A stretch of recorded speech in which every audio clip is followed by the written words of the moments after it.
all. Another sunny day here in California. A bit of fog out in the ocean, keeping the temperatures down.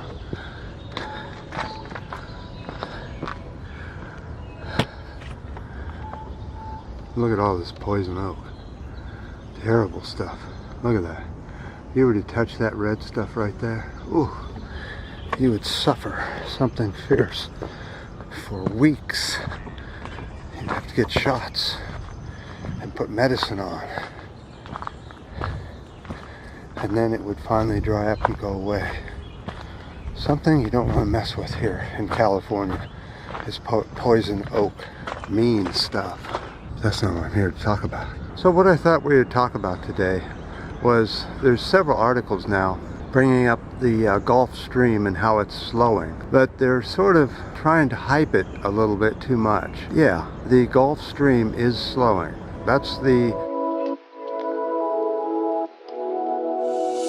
current that runs basically throughout the whole world, but it's most important in the Atlantic Ocean, where it warms both Europe and the eastern seaboard of the US and Canada. Without that current bringing warm tropical waters up into that area, those places would be much colder, especially in the winter. Yeah, the eastern seaboard and both Canada and the US have been experiencing pretty cold winters. How much has this current slowed down? Well, since 400 AD to present, 15% slowdown. It's at its slowest point in 1600 years. Is there anything anybody can do about this? Yeah, let's start building an electric infrastructure. Electric, not fossil fuel. That's going to take a lot of work, but it has to happen if we're to save ourselves. We've got a lot of work to save ourselves. So much work, I don't see how anybody's going to do much of any of it when we're going backwards into the fossil fuel era, number 2.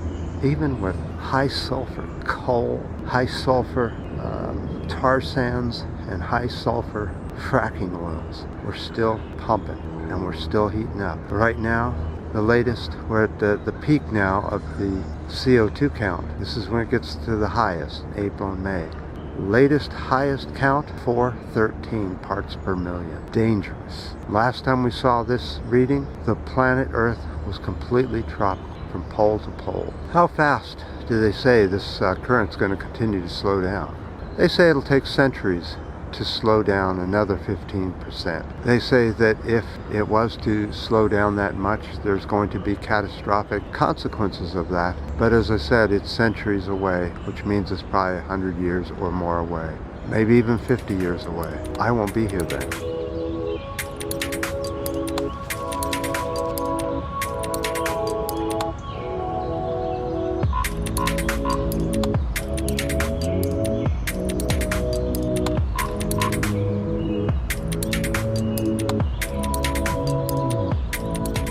Okay, one other thing I wanted to talk about was the contamination of your salt that you have on your table. Every bit of sea salt tested throughout the world in all countries showed high contamination of plastic particles in sea salt.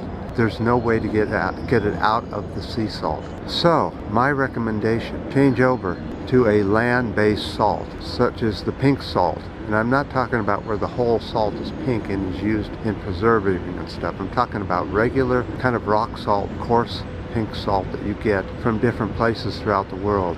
And they come from underground quarries and can never get contaminated with plastic. Those are your sources of salt, not the sea. Do not eat anything out of the ocean, man, I'm telling you.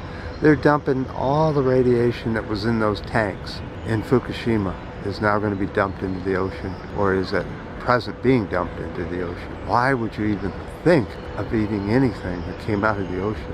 Whether it's farmed or caught, any part of the ocean is now full of this plastic particles. And you, every time you eat seafood or sea salt, you're putting this plastic into your body.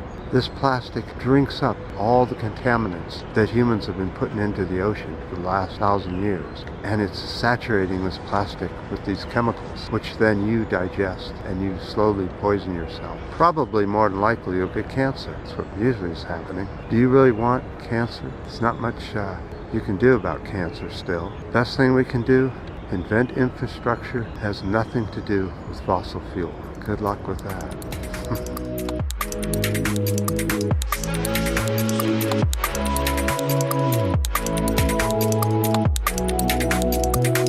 Okay, an update on YouTube. The reason the music that I have on my channel was said it was copyrighted when it wasn't copyrighted. It was free music put out by this particular artist. Well, as humans usually do, they find a way to fuck up everything.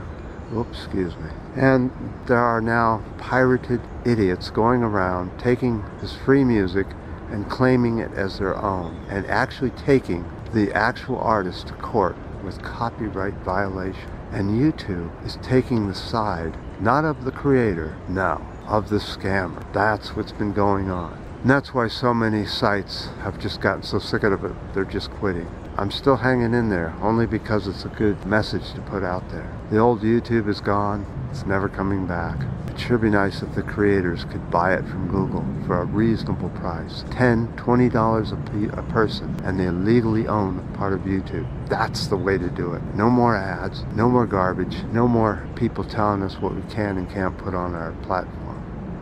Alright guys, well, I certainly do appreciate all the comments on the last videos. And the new subscriber, we got no new subscribers since the last video.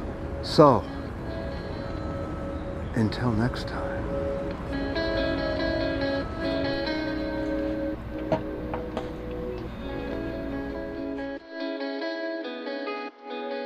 So I've stumbled on an old graveyard from 1906 earthquake. These piles are all over the city, granite piles, and they used to be buildings that collapsed during the earthquake. So you can see that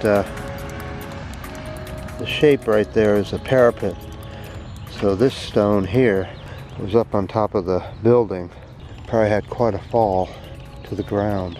Let's see if we can see any marks. Oh yeah, here it is. Yeah, it fell right there and cracked in half.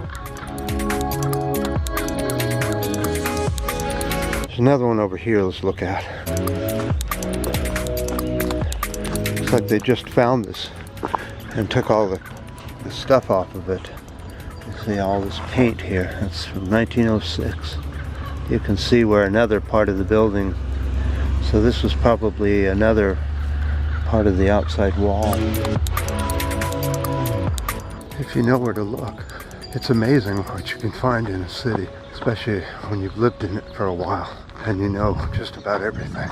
I always find history interesting.